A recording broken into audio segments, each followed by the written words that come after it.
Sir record के लिए allow कर दो।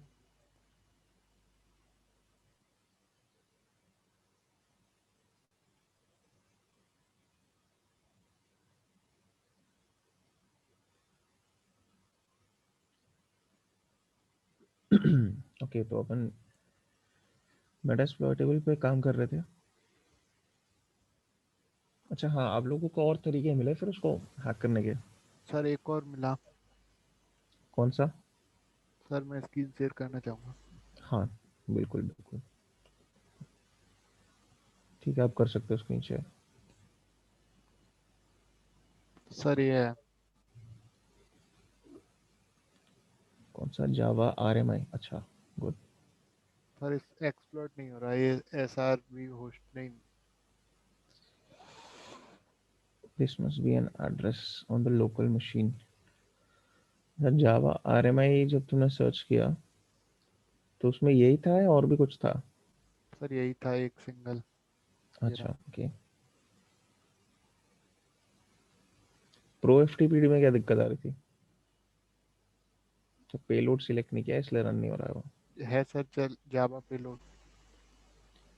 इसको रन कर रहे हो तो क्या एरर आ रहा है? सर इसमें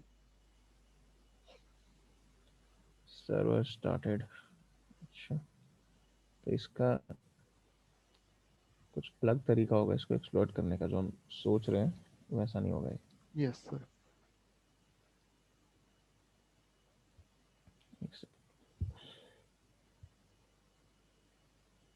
प्रो FTPD वाला तो चलना चाहिए, उसमें क्यों दिक्कत आ रही है?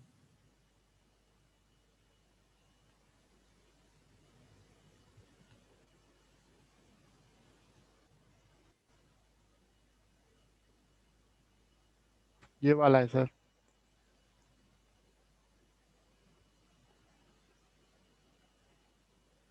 हाँ, वो तो मैं समझ गया, जावा RMI जो रन हो रहा है वो यूज़ कर रहे हो। Yes sir. Okay,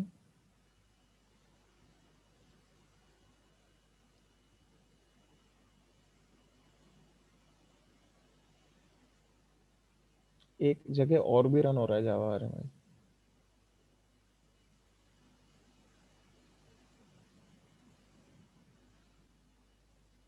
yes sir. तो वो भी यूज़ करने की कोशिश की जा सकती है। देखो, जरूरी नहीं है हमें यहाँ सारे मेथड से हैक करना ही करना है इसको, ऐसा कोई ज़रूरी नहीं है। बट जितने ज़्यादा चीज़ें हम ढूंढ पाएँ, उतने ज़्यादा अटैक वेक्टर्स आप इसमें ढूंढ पाओ, उतना अच्छा है। बिकॉज ये है ही प्रैक्टिस के लिए, है ना? तो जितना कुछ उसमें मिल जाए, जितना यूज़ कर सको, उतना बढ़िया है।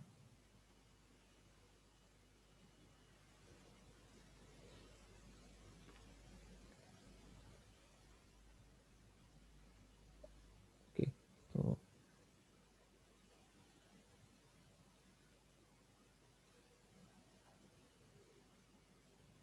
विकास, आपको मिला था कुछ उसमें जो हमने कवर नहीं किया हो तरीका? सर एक मिला था टेलनेट वाला, अच्छा, व्हाइट शार्क से कर रहा था, व्हाइट शार्क से किया था उसको। किया तो था, उसके बाद ओके। वहां पर उसका आईडी पासवर्ड सर सामने में ही दिख रहा था, MSF एडमिन और अच्छा, MSF एडमिन, एडमिन हाँ, लॉगिन पासवर्ड दोनों। ठीक है। तो टेलनेट और SSH में ये फ़र्क होता है कि टेलनेट में आपका सब कुछ प्लेन टेक्स्ट में जाता यस सर। है ना? तो सारी चीज़ आपको दिख सकती है अगर आप स्निफ कर रहे हो। अगर SSH होता है टेलनेट की जगह, तो ऐसा नहीं होता, वो इनक्रिप्टेड रहता है और आप नहीं देख पाते कि क्या हो रहा है। तो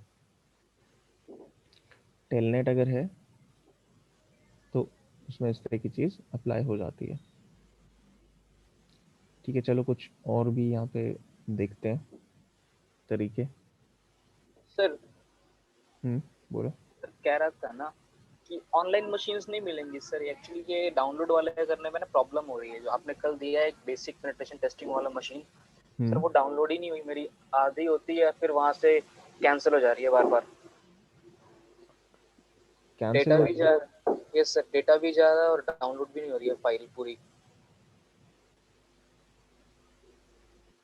सर कोई और नहीं है ऑनलाइन मशीन जैसे ऑनलाइन भी है, आगे जो मशीन सॉल्व करेंगे ऑनलाइन होंगी। कहाँ, कौन से लिंक से डाउनलोड कर रहे हो? सर जो आपने दी थी। मैंने दी थी उसमें एक तो ड्राइव का लिंक, गूगल ड्राइव का लिंक है, हाँ एक सर, एक गूगल ड्राइव की थी, एक हाँ टोरेंट की थी और एक नॉर्मल उसकी थी। हाँ। मिरर मिरर लिंक थी। सर तीनों ट्राई की। टोरेंट वाले में तो सर करीब 2 वीक का टाइम बता दिया है डाउनलोड करने में लगाएंगे। फिर ड्राइव वाली की, तो ड्राइव वाली सर आधे घंटे चलती है, डाउनलोड होती है, 34% मैक्सिमम जाता है, उसके बाद वहां से कैंसिल ही हो जाता है। और मिरर लिंक सर वो तो स्टार्ट होने से पहले ही घूम ही रही है सिर्फ वहां पे। मिरर लिंक से भी नहीं हो रहा? सिर्फ घूम रही है सर वहां। तो ये आई थिंक तुम्हारे नेट कनेक्शन का इशू है, क्योंकि अभी मैं दोबारा उससे डाउनलोड करने की कोशिश की, मेरा तो चल रहा है ट्राई इसमें। करूंगा फिर से, क्योंकि मैंने सर मेरा कल का पूरा डेटा 5 GB पूरा मेरा चला गया उसी में। आधा आधा होता है फिर बस वापिस चला जाता है। फ़ोन डेटा यूज़ करते हो? नहीं सर, मोबाइल पे जो आता है मैक्सिमम 5 GB वाला मेरा प्लान है, उसी को यूज करते हैं। अच्छा, तो ये इशू तो यार नेटवर्क का ही है, बिकॉज मैंने अभी डाउनलोड पे लगाया एंड चल रहा है डाउनलोड दोनों लिंक से। टॉरेंट तो मैंने नहीं ट्राई किया, वो भी देख लेते हैं एक बार। सर मैंने भी किया था, आराम से हो गया था। है ना, ये नेट का इशू है आपका, कुछ नेटवर्क का इशू है मतलब। Okay sir. सर तो सॉरी, मेरे को फिर डाउनलोडिंग से तो रिकॉर्ड करने की परमिशन दे दो। अच्छा,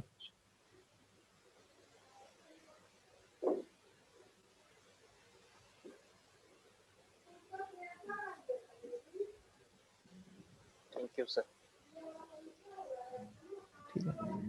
इसमें यार इशू यहाँ पे नेटवर्क का ही आ रहा है, तो डेफिनेट पक्की बात है, बिकॉज सर लिंक्स तो मैंने अभी चेक किए, लिंक्स दोनों वर्किंग है, लिंक्स का इशू नहीं है।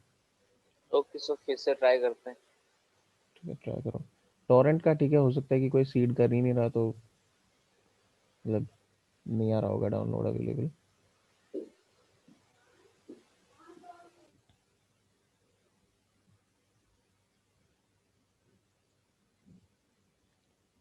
ओके, तो बाकी देखो मिस्टर, सॉरी मिस्टर, ये बेसिक पेन टेस्टिंग के बाद बस एक और मशीन है जो मैं डाउनलोड कराऊंगा, बाकी अपन ऑनलाइन देखेंगे चीज़ें सारी, मतलब वेब बेस्ड मशीन्स और वेब बेस्ड चैलेंजेस करेंगे उसके बाद सॉल्व। Okay sir. तो डाउनलोड, बस ये बेसिक पेन टेस्टिंग के बाद एक और है जो डाउनलोड करने को है, अदरवाइज सब ऑनलाइन है।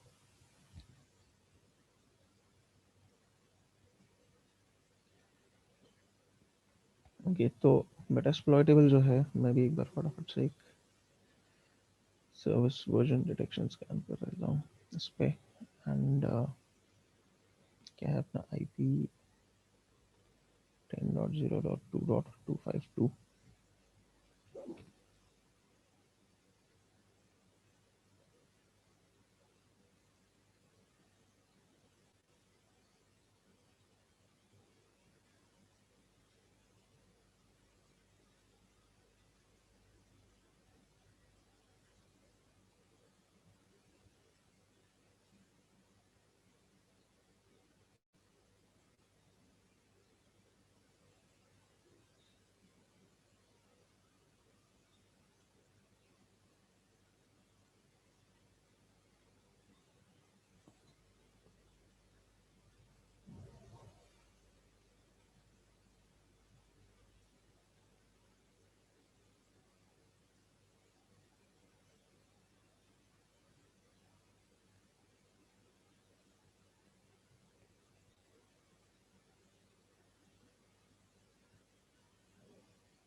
ओके, तो ये जो सर्विसेज हैं, सर्विस वर्जन डिटेक्शन स्कैन किया एंड इनके डिटेल्स मिल गए।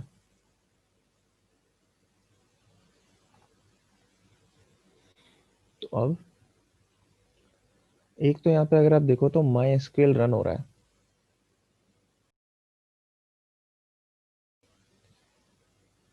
तो माई एसक्यूएल क्या है? डेटाबेस है। अब डेटाबेस अगर रन कर रहा है तो excuse me, इससे कनेक्ट करने की भी हम कोशिश कर सकते हैं।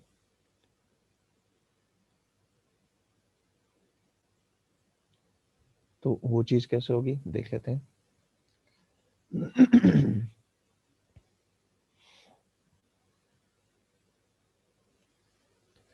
तो उसके लिए कमांड यूज होता है माई एसक्यूएल। कोई जानता है इसका कमांड क्या होता है माई एसक्यूएल का,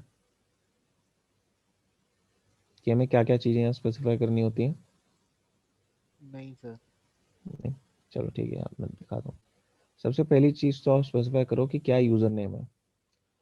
अब हम ये मान रहे हैं कि हमें उस सिस्टम पे कोई यूजर नेम नहीं पता, पर अब लिनक्स सिस्टम है तो रूट यूजर तो होगा ही, तो हम रूट यूज कर लेते हैं, उसके अलावा कोई यूजर नेम हमें पता नहीं है। फिर हमें ये कहना है कि हाँ एक पासवर्ड हम सप्लाई करेंगे, तो -p, एंड जो होस्ट का नाम है या तो होस्ट नेम या आईपी, बिकॉज ये सर्वर क्या है मेरे सिस्टम पे नहीं रन कर रहा, मुझे उस सिस्टम पे कनेक्ट करना है, तो मेरे को यहाँ पे अलग से होस्ट स्पेसिफाई करना पड़ेगा। अगर ये मेरे ही सिस्टम पे होता कनेक्शन तो मैं -p के बाद सीधा कर देता रन कमांड, बट यहाँ पे -h से होस्ट हम स्पेसिफाई करेंगे, तो वहाँ पे आईपी जो है वो मैं स्पेसिफाई कर देता हूँ। पासवर्ड पता नहीं है हमें इन this case. Let's try with a blank password, and blank password से अगर आप देखो हम लोग यहाँ पे लॉग इन कर चुके हैं। तो ये माई एसक्यूएल डेटाबेस जो है उस सिस्टम पे, उसको हम एक्सेस कर सकते हैं।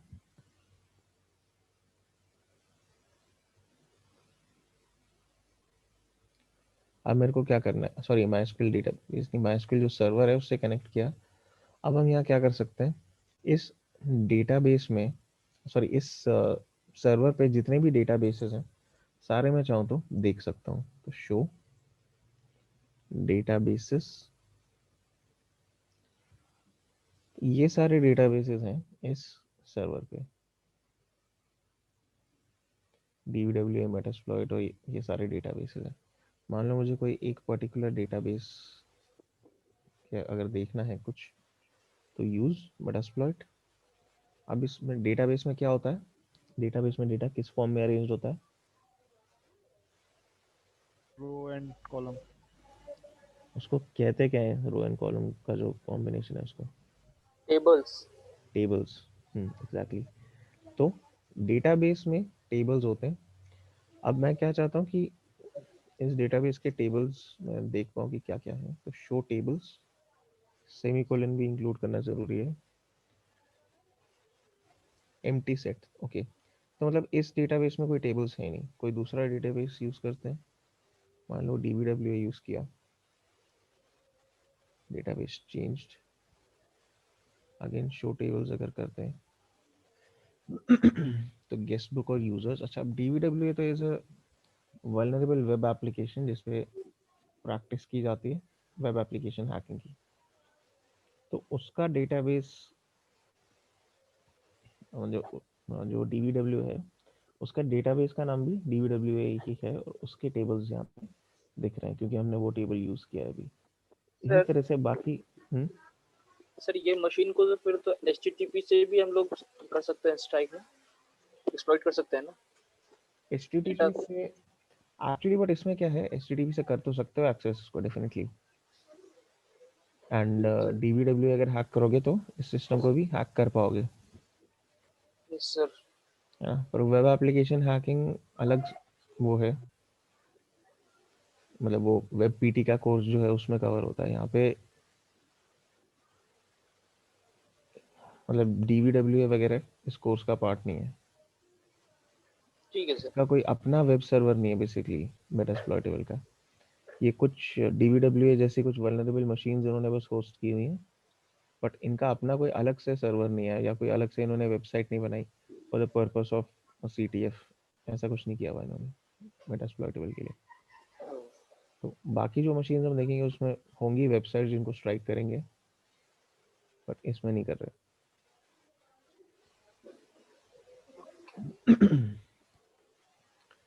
ओके, तो जितने भी यहाँ पे MySQL सर्वर में डेटाबेसेस हैं, सारे हम किसी ना किसी तरह से जो डेटा है इनका वो देख सकते हैं किसी ना किसी तरह से। क्या मतलब, अब लॉगिन कर लिया सर्वर में तो देख तो आप सकते ही हो सारा। मान लो मेरे को यूजर्स टेबल जो अभी DVWA सिलेक्ट किया हुआ है, तो सिलेक्ट स्टार फ्रॉम यूजर्स अगर मैं कर दूं तो यहाँ मेरे को डेटा जो यूजर्स टेबल है उसका सारा डेटा दिख जाएगा।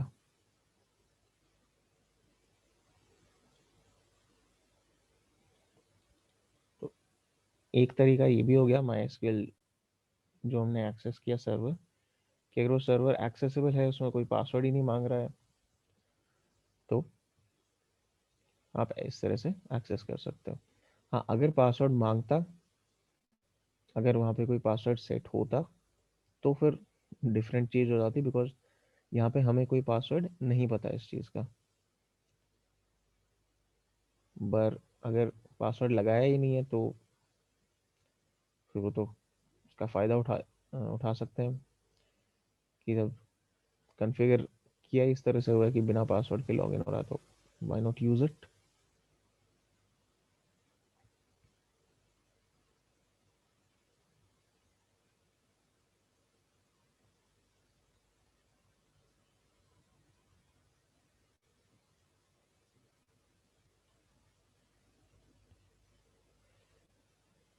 ठीक है, और एक बार वापस आते हैं, देखते हैं क्या क्या सर्विसेज रन कर रही थी।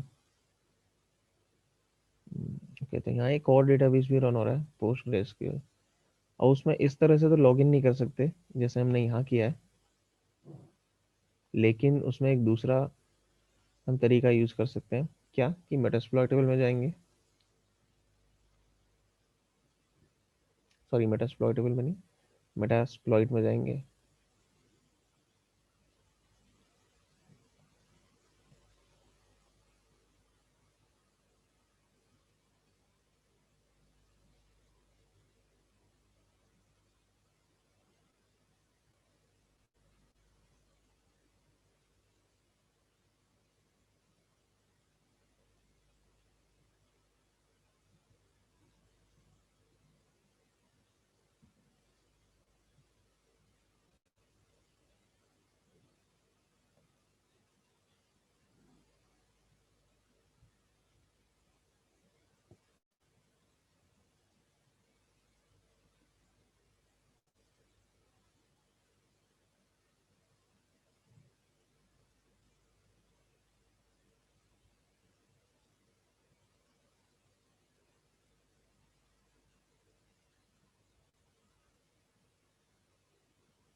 ठीक है, यहाँ पे अगर मैं सर्च करता हूँ पोस्ट ग्रेसक्यूएल के लिए, ठीक है, तो कई सारी चीज़ें यहाँ पे मिल रही हैं।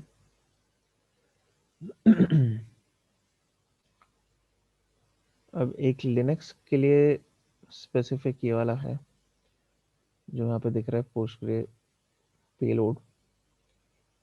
तो ट्राई करके देखते हैं इसको। यूज़ कौन से नंबर पे है, 8 पे है, तो यूज़ 8।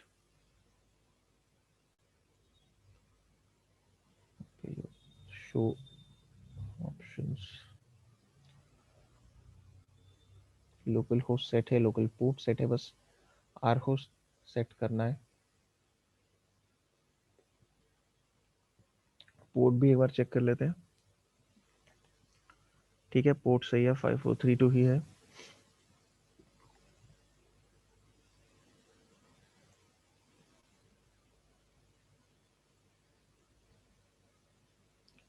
इसको रन करके देखते हैं क्या होता है।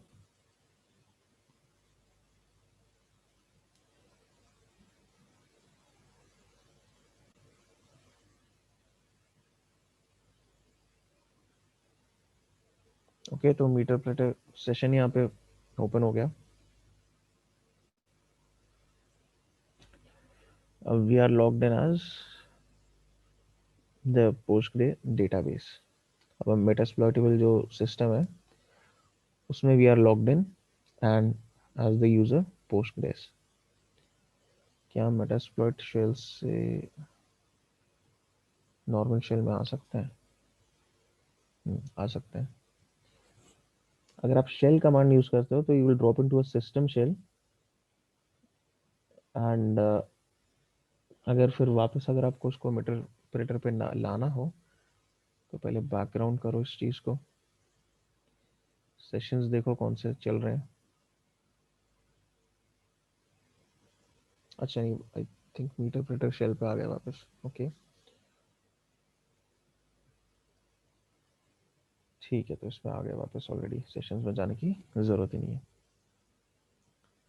तो ये भी एक सर्विस है पोस्टग्रेसक्यूएल जो डेटाबेस सर्वर रन हो रहा है। यूजुअली तो एक सिस्टम पे आपको दो डिफरेंट डेटाबेस सर्वर्स रन करते हुए नहीं मिलेंगे कि पोस्टग्रेस एसक्यूएल भी चल रहा है, माई एसक्यूएल भी चल रहा है, ऐसा यूजुअली नहीं दिखता है।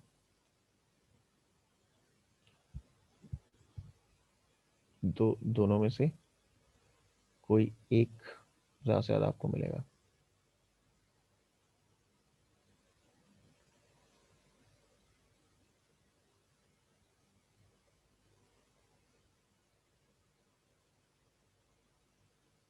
ठीक है, अच्छा एक चीज़ देखते हैं, चलो इसमें से बाहर निकलते हैं सेशन में से।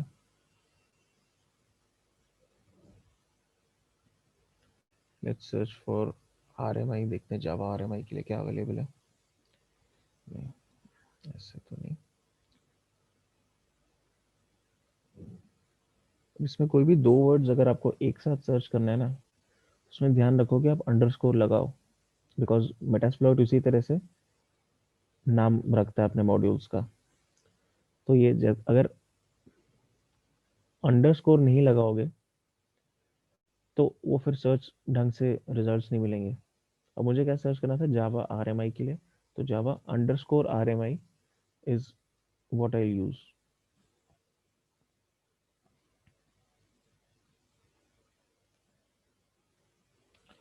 अच्छा, अब यहाँ पे ये वाला जो एक्सप्लॉइट है लास्ट वाला, जावा आरएमआई सर्वर, पहले वाले तो दोनों एक्सप्लॉइट्स हैं ही नहीं, तो उनको छोड़ देते हैं। वो सिर्फ स्कैन कर रहा है, पर बाकी दो जो है वो एक्सप्लॉइट्स हैं। पहला एक्सप्लॉइट जो दिया हुआ है वो प्रिविलेज एस्केलेशन का है, दूसरा जो है वो कोड एग्जीक्यूशन का है। तो प्रायोरिटी हमेशा आप कोड एग्जीक्यूशन को दोगे कि आपको आरसी यानी कि रिमोट कोड एग्जीक्यूशन मिले सामने वाले सिस्टम पे। इसका मतलब आप रिमोटली उस सिस्टम पे कुछ भी कोड चला सकते हो। तो मैं ये थर्ड वाला यूज करके देखता हूँ यहाँ पे, लेट्स सी क्या मिलता है। शो ऑप्शंस, अगेन यहाँ पे आर होस्ट सेट करना है, काम करते हैं सेट जी कर देते हैं इसको भी।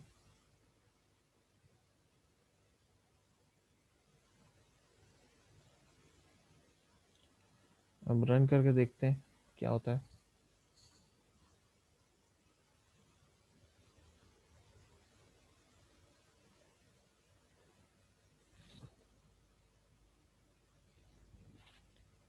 अच्छा ये फेल हो रहा है, ओके दोबारा से ट्राई कर लेते हैं एक बार।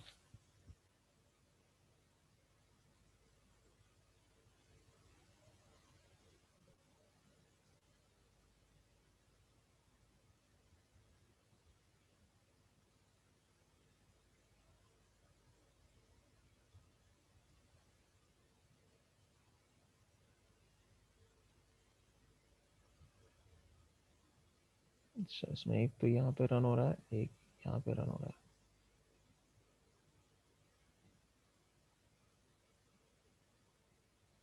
ओके इस बार जो है चल गया ये। एंड देखते हैं इस बार कौन सी यूज़र आईडी मिलती है इस केस में। अच्छा, तो in this case again we have root access system पे।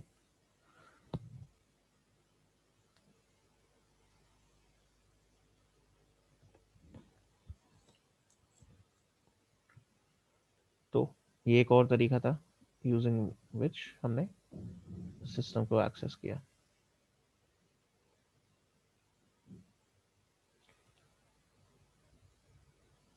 ठीक है, चलो एक और देखते हैं कुछ, उसके बाद we'll move on to the next one, जो नेक्स्ट मशीन है।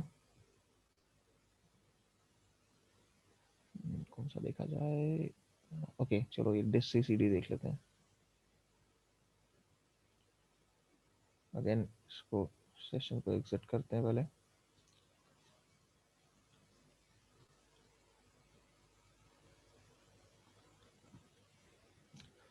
ओके तो डिस्क सीसीडी सर्च किया, एक एक्सप्लॉइट मिला उसके लिए, बस इसी को यूज करते हैं। ठीक है, शो ऑप्शंस यहाँ पे भी।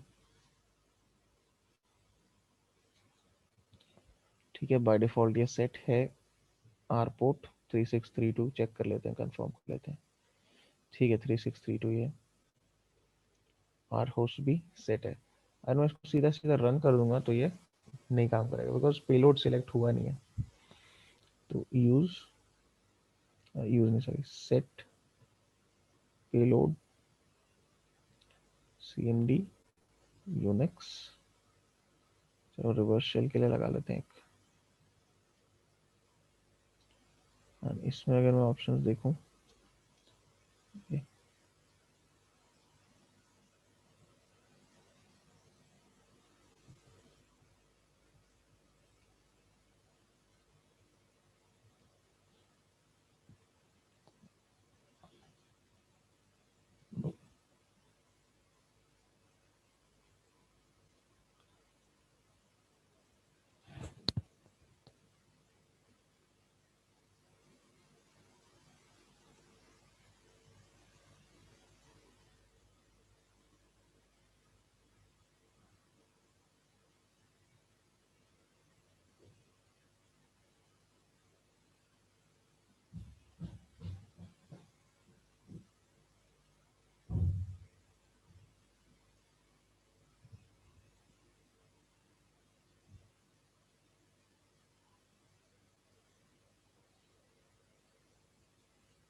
ओके इसमें अगर हम चेक करते हैं आईडी, ठीक है तो कमांड्स रन हो रहे हैं एंड इसमें भी हमें यहाँ पे एक सेशन मिल चुका है। अच्छा ये तो नॉर्मल सेशन है, अगर मुझे इससे अपग्रेड करने की कोशिश करनी हो टू अ मीटरप्रेटर सेशन, मीटरप्रेटर जो कि स्पेशल मेटास्प्लॉइट का शेल है जो ज़्यादा फंक्शनलिटी देता है, पहले तो I can try to background this. ठीक है, फिर सेशंस कमांड यूज़ करके मैं देख सकता हूँ कितने सेशंस रनिंग है। तो सेशन नंबर 4 था ये, जो शेल CMD यूनिक्स है। उसको मैं अगर अपग्रेड करने की कोशिश करता हूँ तो सेशंस -u अपग्रेड के लिए, और सेशन आईडी ये 4।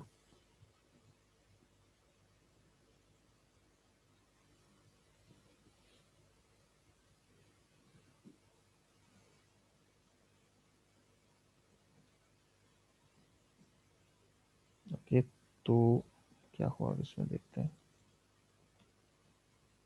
एक सेशन 5 खुल गया है उसी कनेक्शन पे, और इसमें अब मीटरप्रेटर शेल बन चुका है ये।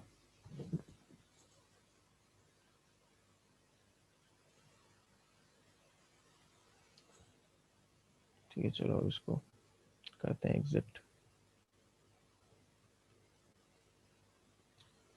तो अब मेटा एक्सप्लॉइटेबल जैसा मैंने पहले भी बताया था, ये प्रॉपर इन्होंने CTF की तरह नहीं बनाया हुआ, तो इसमें कोई फ्लैग्स नहीं है हमारे कैप्चर करने के लिए। ठीक है, तो after you have root access system पे, यहाँ पे कुछ और करने के लिए है नहीं, इस सिस्टम को एक्सेस कर लिया बस, ठीक है। पोस्ट एक्सप्लॉइटेशन यहाँ पे 0 है, कुछ है ही नहीं करने के लिए। तो इस CTF में तो मतलब मेन पर्पस ये था हमारा देखना कि अगर मेटास्प्लॉइट आप यूज़ कर रहे हो तो ऐसी बहुत सी चीज़ें जो मेटास्प्लॉइट कर सकता है। ठीक है, हर सिचुएशन में हेल्प नहीं करेगा, मतलब कई चीज़ें हैं जो मेटास्प्लॉइट नहीं कर सकता, वो आपको ही करनी है। बट मेटास्प्लॉइट भी काफ़ी पावरफुल टूल है और पेन टेस्टिंग में काफ़ी काम आता है।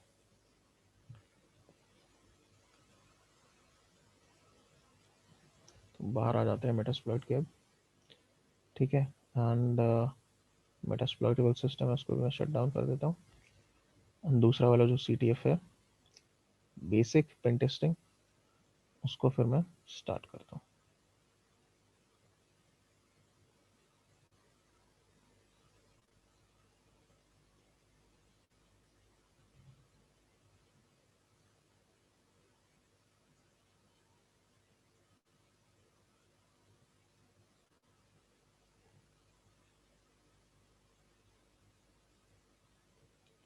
कि तो इसका जब तक इसको बूट होने का मैं वेट कर रहा हूँ तब तक I just do something, excuse me for a minute.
Okay, तो जब आप बेसिक पेन टेस्टिंग वाली मशीन बूट अप करोगे तो आपको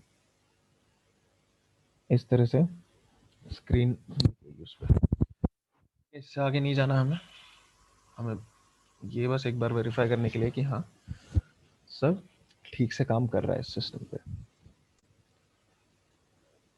तो अगर ये स्क्रीन दिख रही है मतलब मशीन सही से बूट हो चुकी है।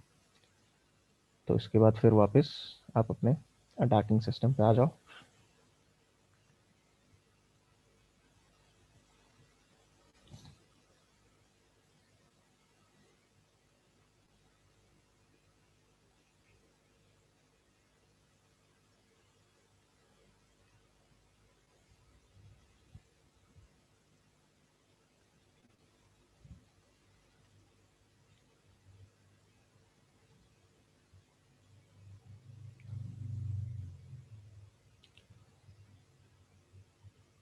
ठीक है, तो अब हम टारगेट करेंगे ये जो बेसिक पीटी वाली जो मशीन है जो वीएम हमने रन किया। अगेन अब पहला स्टेप क्या रहेगा हमारा यहाँ पे? आईपी फाइंड करना। आईपी फाइंड करना, एग्जैक्टली। तो आईपी फाइंड करने के लिए हम यूज़ करेंगे अपना जो नेट डिस्कवर कमांड हमने बात की थी, तो उसका यूज़ कर सकते हो। और अगर वो नहीं यूज़ करना तो एक और ऑप्शन भी है, कोई बता सकता है क्या है ऑप्शन?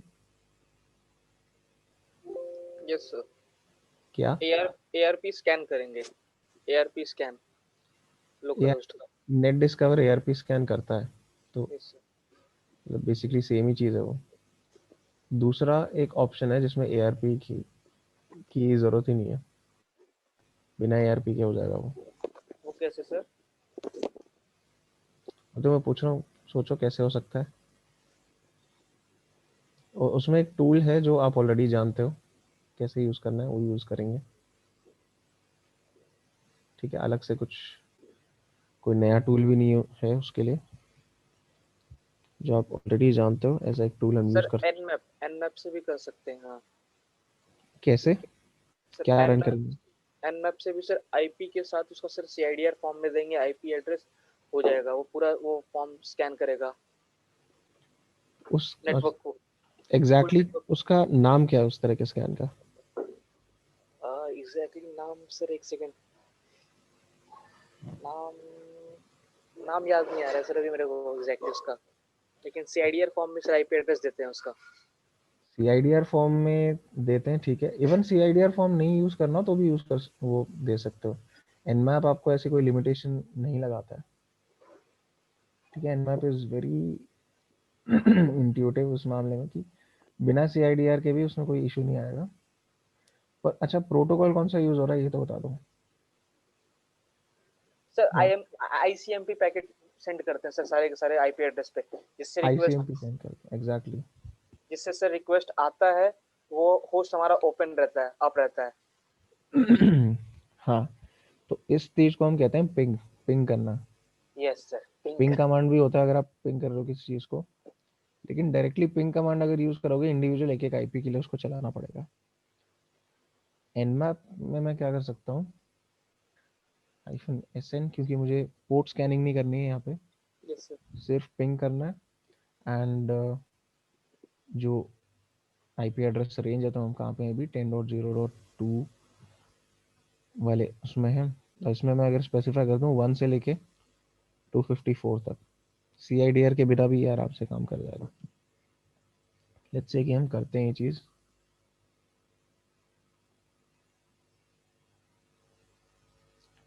तो इसने इस नेटवर्क का पिंग स्वीप कर दिया और जो होस्ट उसको दिखे वो उसने बता दिया। उसमें से एक तो हमारा ही खुद का होस्ट है 10.0.2.15, इसी मशीन का आईपी है वो तो। फिर हमने पहले ही देखा था 2.1 और 2.2 जो हैं वो इंटरफेसेस हैं, वो गेटवे के इंटरफेसेस हैं जो गेटवे इसमें यूज़ हो रहा है अपना वर्चुअल बॉक्स में नेटवर्क के लिए। एंड उसके बाद फिर क्या बचा, एक आईपी बचा एंड में 245। तो ये हमारे टारगेट का है, ठीक है। तो इस आईपी पे कुछ स्कैन्स वगैरह करते हैं।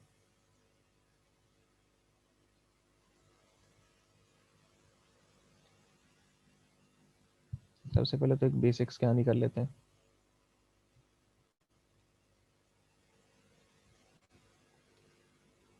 ओके, तो बेसिक जब स्कैन किया तो उसको 3 पोर्ट्स ओपन मिले, 21, 22 और 80। और अगर कंप्लीट स्कैन करें मतलब सारे पोर्ट्स के लिए, तो कितने पोर्ट्स यहाँ पे ओपन मिलेंगे?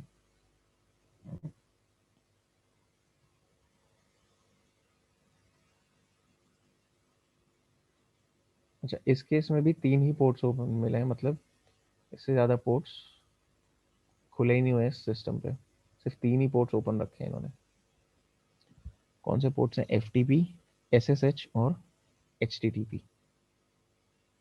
ठीक है, तो थोड़ा इन डेप्थ अब इनको स्कैन करके देखते हैं। पहले तो एक अग्रेसिव स्कैन ट्राई करते हैं, देखते हैं क्या मिलता है। इसकी ज़रूरत नहीं है फुल पोर्ट्स की, बिकॉज 3 ही पोर्ट्स हैं और वो 1000 पोर्ट्स जो टॉप होते हैं उनमें कवर हो रहे हैं।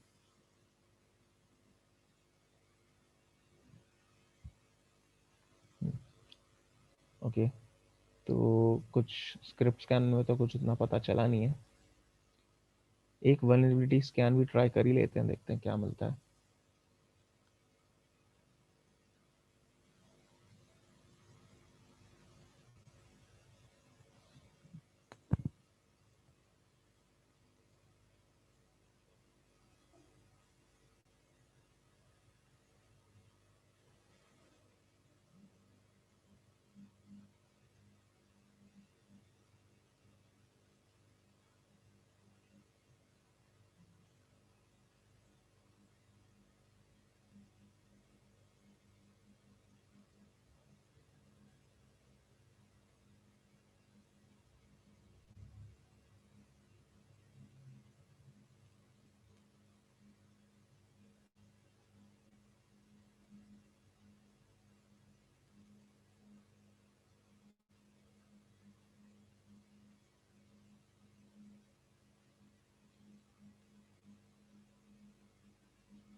तो स्कैन रिजल्ट्स आ गए, देखते हैं क्या आया।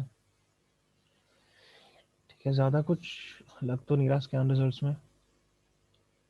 एक pro F T pro F T P D का बैकडोर है, बाकी तो कुछ नहीं है जिसको हम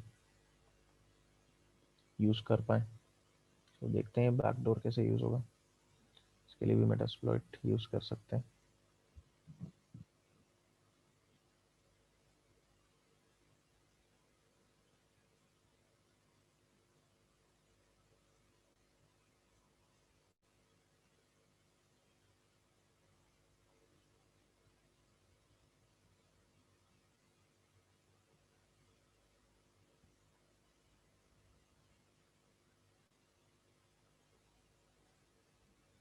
यहाँ सर्च करते हैं pro F T P D के लिए।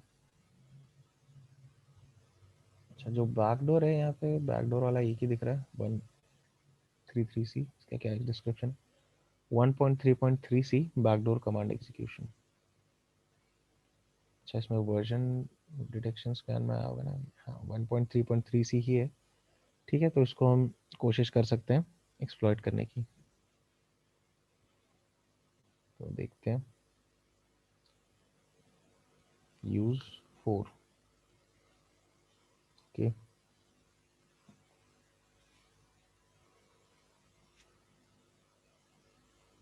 ऑप्शंस। आर होस्ट देना होगा यहाँ पे, तो आर होस्ट दे देते हैं 10.0.2.245। रन करेंगे तो अच्छा, पेलोड सेलेक्ट नहीं है इसमें। कुछ मॉड्यूल्स अपने आप पेलोड सेलेक्ट कर लेते हैं, कुछ लोग मॉड्यूल्स नहीं करते, तो उस हिसाब से फिर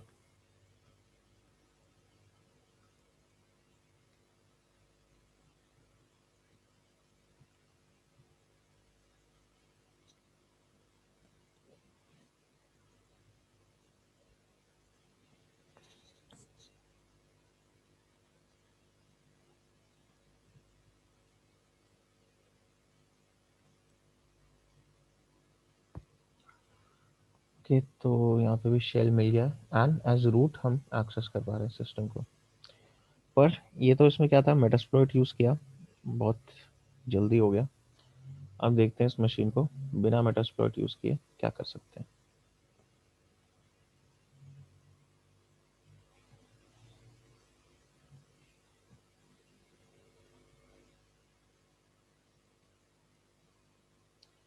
ठीक है, तो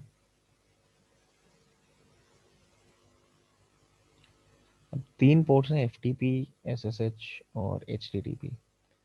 SSH के लिए तो क्रेडेंशियल्स चाहिए, वो हमारे पास है नहीं।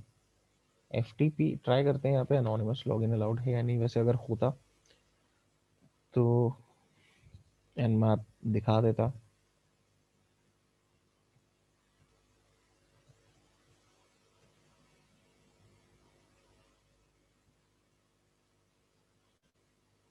कि नेम यूजर एनोनिमस, पासवर्ड नहीं एक्सेप्ट कर रहा है, ब्लैंक पासवर्ड ये, तो मतलब एनोनिमस लॉगिन यहाँ पे नहीं है एनेबल्ड। तो FTP भी यहाँ पे डायरेक्टली एक्सेस नहीं कर सकते, बस वो जो बैकडोर है उसके थ्रू आप FTP को यूज़ कर सकते हो। ओके।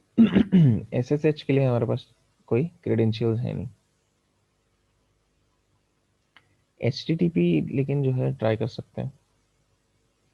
तो HTTP है तो ब्राउज़र में ओपन होना चाहिए। Let's see.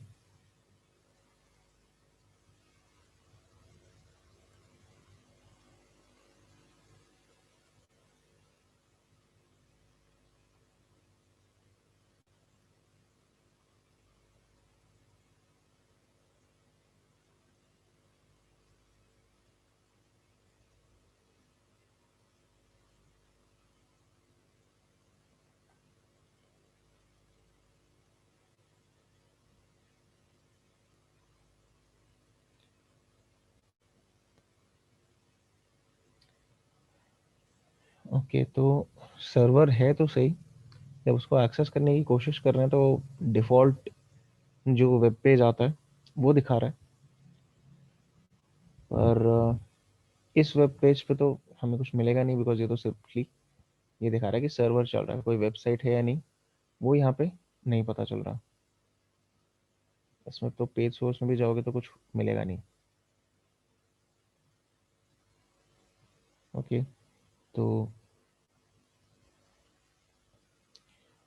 अब हमें क्या करना है, हमें पता करना है कि इस सर्वर पे कोई वेबसाइट है या नहीं है, वो ढूंढना है। इसके लिए हम एक टेक्निक यूज करते हैं जिसको कहते हैं directory brute forcing. Actually technically वो ब्रूट फोर्स नहीं है, वो डिक्शनरी अटैक होता है, जिसमें हम एक टूल है डर्ब, जिसका इस्तेमाल करके ये ब्रूट फोर्सिंग करते हैं। तो डर्ब मतलब डायरेक्टरी बस्टर, या इसका एक दूसरा वेरिएंट भी आता है GUI वेरिएंट, जिसको डर्ब बस्टर कहते हैं, बट जो कमांड लाइन वर्जन है वो है डर्ब DIRB। तो यहाँ पे क्या कैसे यूज़ करते हैं, डर्ब HTTP, और मतलब डर्ब के साथ बस URL आप स्पेसिफाई कर दो। तो URL तो क्या है, सिंपली यही IP है हमारे पास 0.2.245। तो और कुछ तो है नहीं URL में, तो हम इतना ही स्पेसिफाई कर देते हैं एंड ये अपना काम करता रहेगा। तो वो रन करता है, हम थोड़ी देर में देखते हैं उसमें क्या रिजल्ट्स हैं। इस वेब पेज को अगर हम देखेंगे तो यहाँ से तो कुछ नहीं मिलेगा, ये तो सर्वर का बता रहा है कि हाँ इस सर्वर पे एक मतलब ये सर्वर रनिंग है बस, किसी वेबसाइट के लिए नहीं है ये पेज।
अच्छा, एक बार वापस जाके देखते हैं टूल के पास कि उसके पास क्या डेटा है, उसने कुछ ढूंढा या नहीं ढूंढा। ओके, तो इसको एक डायरेक्टरी मिली है जिसका नाम है सीक्रेट। तो जाके देखते हैं वहां पे कि हमें कुछ दिखता है या नहीं दिखता, क्या मिलता है वहां पे, चेक करते हैं। कुछ खुल तो रहा है।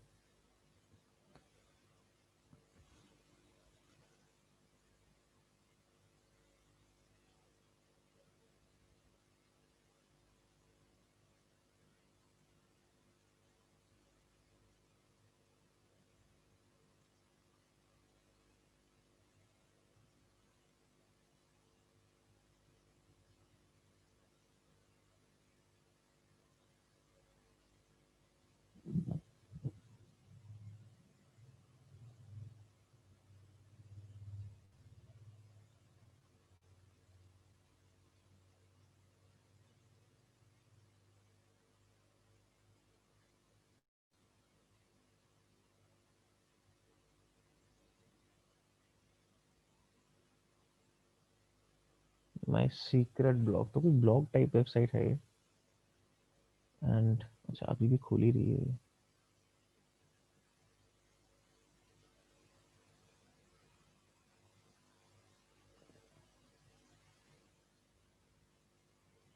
ओके, लोड तो हो गया ये पेज, लेकिन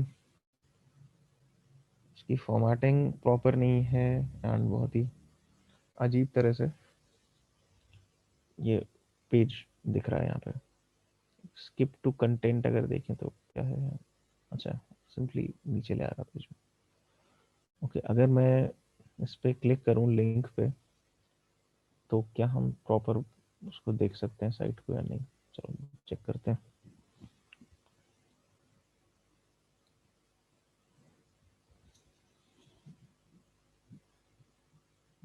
अच्छा, तो ये कह रहा है we are having trouble finding that site.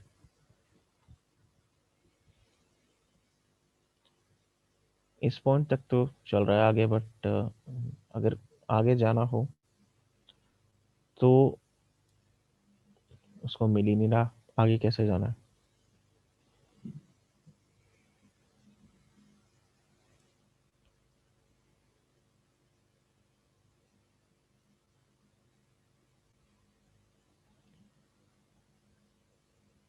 Server not found आ रहा है यहाँ पे। तो कोई बता सकता है ऐसा क्यों हो रहा है?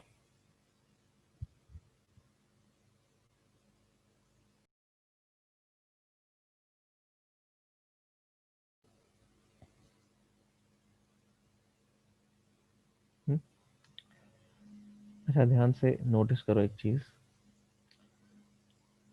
कि हम इस पे क्लिक कर रहे हैं तो हो क्या रहा है वो देखो। जैसे मैं इस पे क्लिक किया, तो ऐसी क्या चीज हो रही है जिसकी वजह से इशू आ रहा है?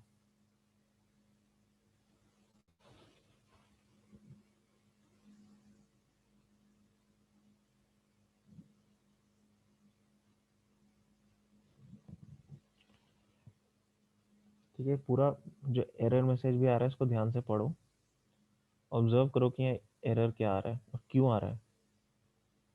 एरर क्या आ रहा है तो वो तो ठीक है, मिल नहीं रही साइट, क्यों आ रहा है ये सर देखने की कोशिश करो। सर लिंक में आईपी एड्रेस गायब हो गया। आईपी एड्रेस गायब हो गया और क्या आ गया सर उसकी जगह? डीटी सेक। वीटीसी सेक आ गया उसकी जगह, इससे है ना? Yes sir. जो लिंक हमने क्लिक किया वो पॉइंट कर रहा है वीटीसी सेक की तरफ। जो हमने लिंक क्लिक किया था, अगर यहाँ पे बॉटम लेफ्ट कॉर्नर में देखो तो दिखाता है ना कि क्या लिंक शो हो रहा है इस साइड में। तो यहाँ दिखा रहा है वीटीसी सेक सीक्रेट।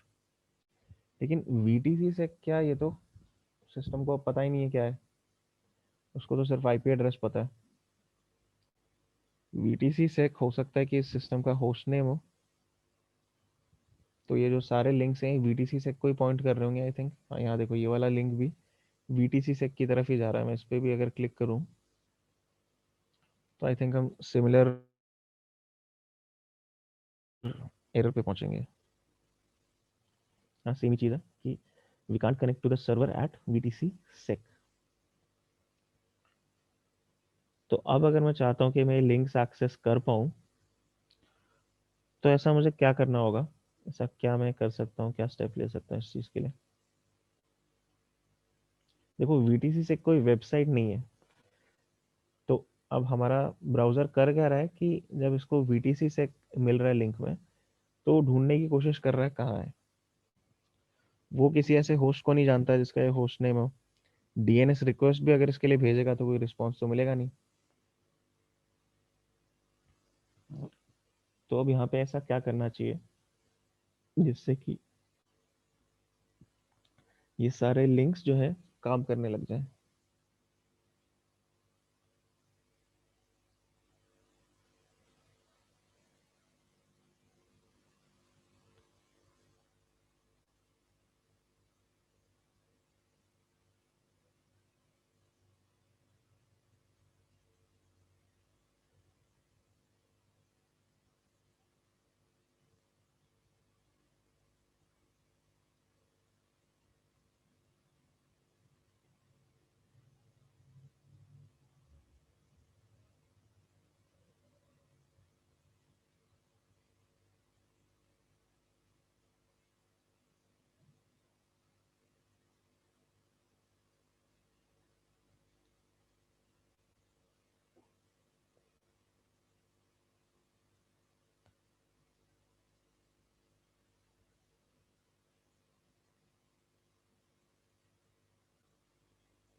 एक फाइल होती है हर सिस्टम में, होस्ट फाइल। इसके बारे में, इससे फेमिलियर हो आप लोग, होस्ट फाइल से? नहीं सर। नहीं? अच्छा, ठीक है, तो चलो थोड़ा डिस्कस करते हैं क्या होता है ये। होस्ट फाइल में क्या होता है कि आपके कुछ मैपिंग्स दी होती हैं आईपी से, होस्ट नेम या डोमेन नेम की मैपिंग आप उसमें कर सकते हो।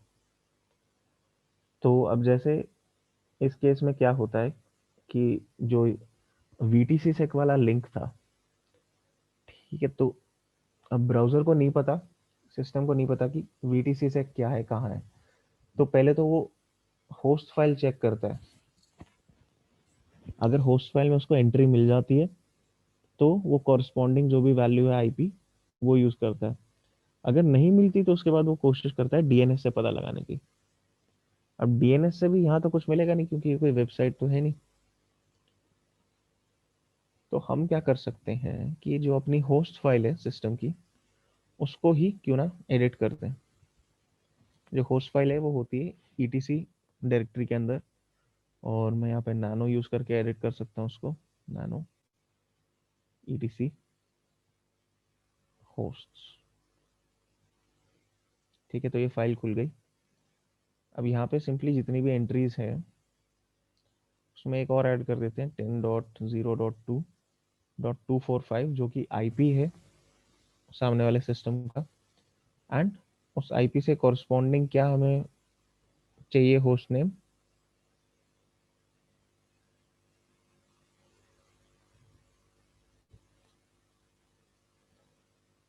क्या होस्ट नेम है जो यहाँ पे रिक्वायर्ड है?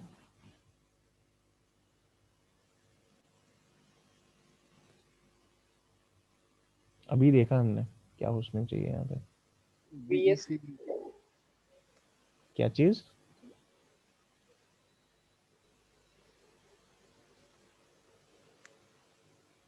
सर, बीईसी सेक जो वाला था वही। हाँ, बीटीसी सेक।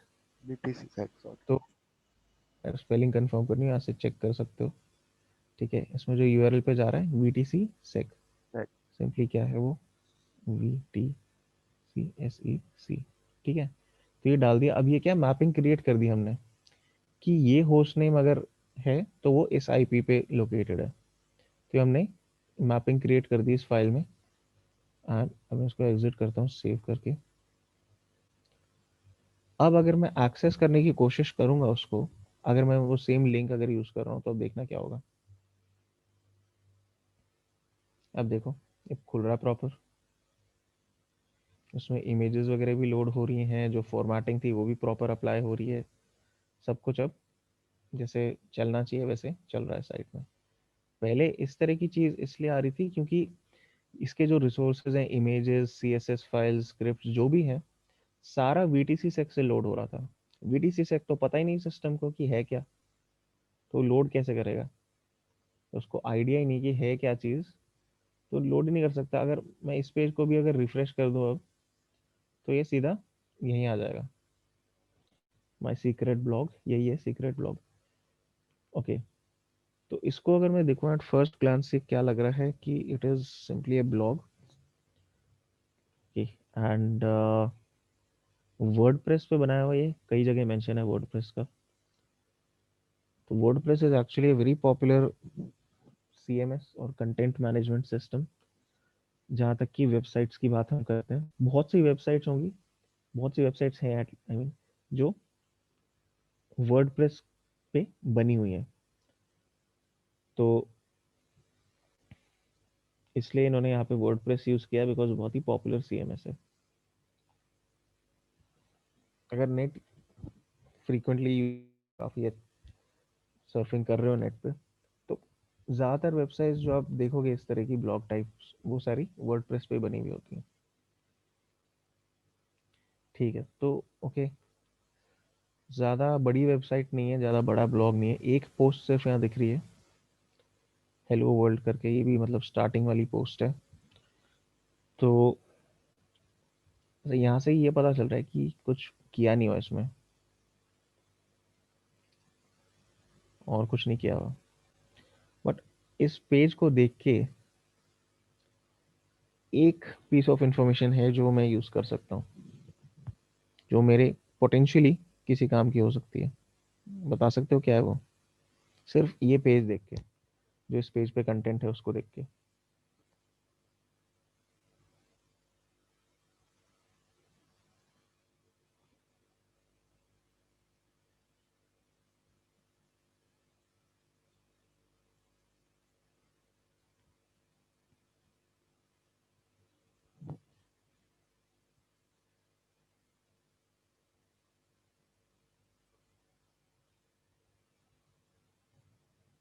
दिख रहा है, यहाँ लॉगिन दिख रहा है मेटा के नीचे लॉगिन। लॉगिन, लॉगिन तो दिख रहा है। लॉगिन करने के लिए कोई क्रेडेंशियल भी तो होना चाहिए, लॉगिन किस में करोगे?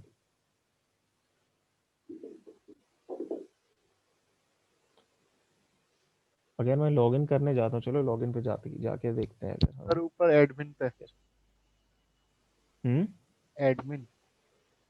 एडमिन तो मतलब एक हमें यहाँ पे यूजर नेम मिल गया कि एडमिन करके एक यूजर तो है यहाँ पे। और अगर अकाउंट का नाम एडमिन है तो पॉसिबली ये एडमिनिस्ट्रेटर अकाउंट होगा।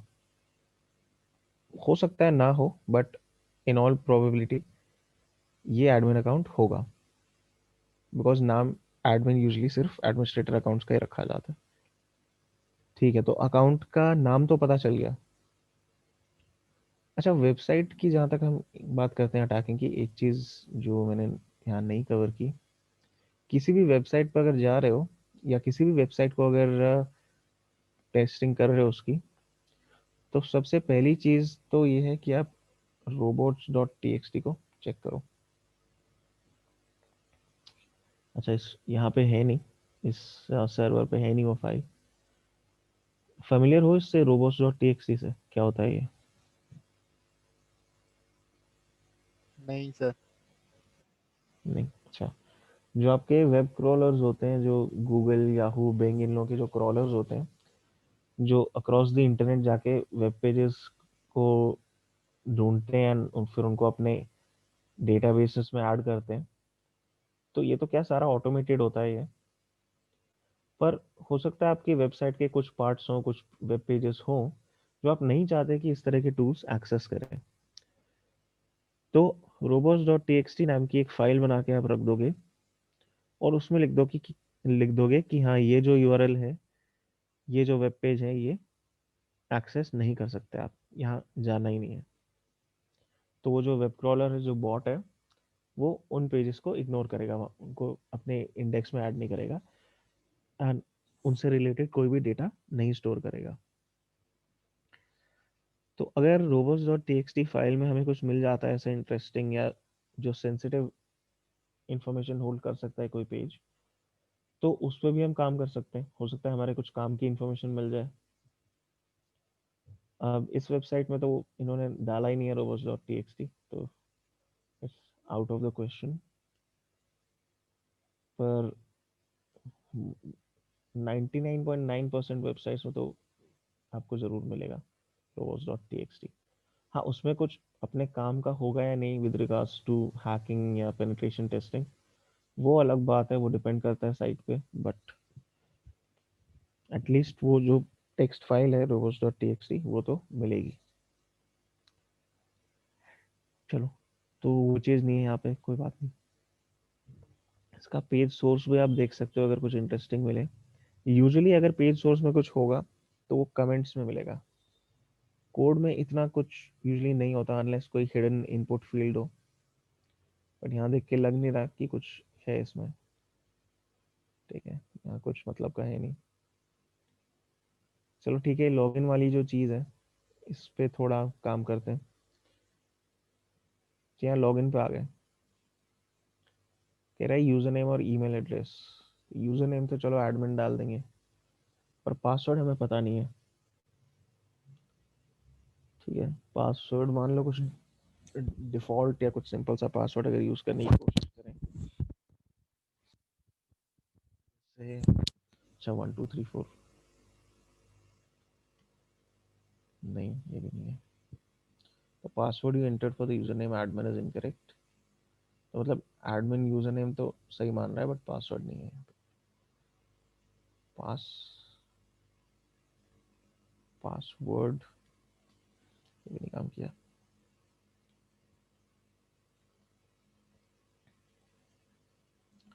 कुछ डिफॉल्ट चीज़ें ट्राई कर सकते हो, रूट ट्राई कर लिया, एडमिनिस्ट्रेटर, एडमिन ही अगर ट्राई कर ले तो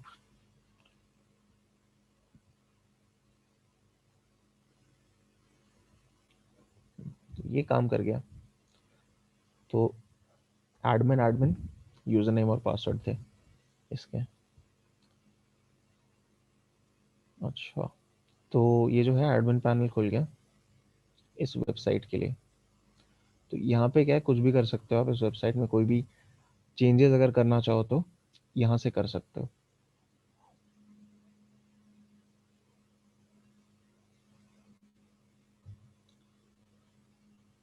अब हमारा गोल क्या है कि ये जो वेबसाइट है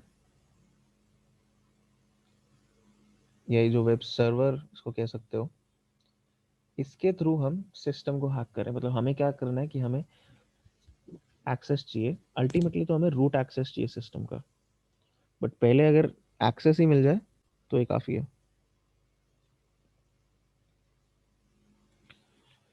अब क्योंकि मैं ऑलरेडी इसके एडमिन पैनल में लॉग कर सकता हूँ, लॉग इन कर सकता हूँ एंड साइट में कोई चेंजेस कर सकता हूँ, तो इससे थोड़ी पॉसिबिलिटीज़ हमारे पास खुल जाती हैं इस साइट पे काम करने की।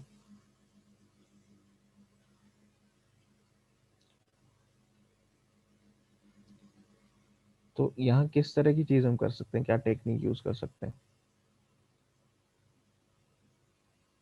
कुछ एनी आइडियाज? पेल, सर पेलोड डाल सकते हैं। पेलोड कहाँ पे, किस में डालेंगे? मतलब सर साइट किसी में कोई पेज वेज एडिट करके? अच्छा, पेलोड मतलब एग्जैक्टली किस तरह का पेलोड, क्या होगा उसमें?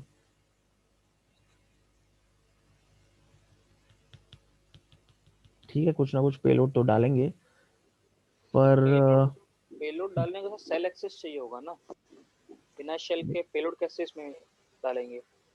नहीं तो अभी तो हम जो भी डालेंगे यहाँ पे वो शेल एक्सेस लेने के लिए डालेंगे, उसके बाद जो भी करेंगे वो तो आगे की बात है।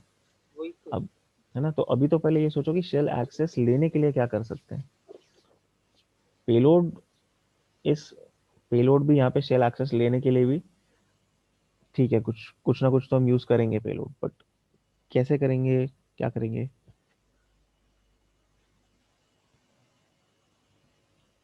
अब एक चीज यहाँ पे ध्यान में रखो कि क्योंकि आप एडमिन हो, आप किसी भी वेब पेज का यहाँ पे अपीयरेंस चेंज कर सकते हो, किसी भी टेम्पलेट को चेंज कर सकते हो। ठीक है, कुछ भी पूरी जो थीम अप्लाई हुई हुई है वेबसाइट पे उसमें किसी भी तरह का चेंज कर सकते हो। अब इस चीज को दिमाग में रख के सोचो कि क्या ऐसा किया जा सकता है।